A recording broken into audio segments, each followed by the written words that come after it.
une fois que vous avez écouté votre prospect, vous avez bien compris son besoin, prenez le temps de rédiger un devis. Vous faites votre devis. Généralement, une règle que j'ai observée, c'est, on va dire, relativement agréable d'avoir un devis assez rapidement. Ça ne veut pas dire forcément que votre client va signer tout de suite. Par contre, il va être assuré sur votre capacité à répondre rapidement à sa demande. Et donc, pour lui, cette réactivité, c'est un bon signe que vous lui apportez. Donc, quand vous faites votre devis, moi, souvent, j'ai des templates de devis, parce que ce sont souvent les mêmes demandes qui reviennent. Donc, j'essaye d'envoyer la demande de devis dans les 24-48 heures.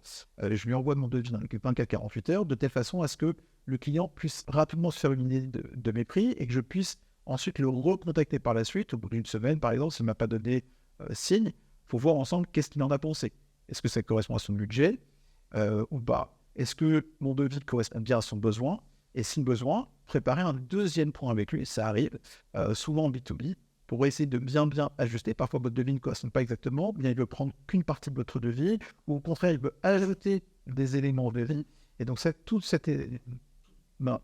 va souvent nécessiter un deuxième rendez-vous. Toujours sur le devis, une fois que vous avez envoyé le devis, c'est pas la peine de relancer énormément de fois votre prospect. Alors, il l'a bien reçu. Vous pouvez vous assurer qu'il a bien reçu. Alors, le contacter par téléphone, lui envoyer un mail, utiliser la messagerie mail.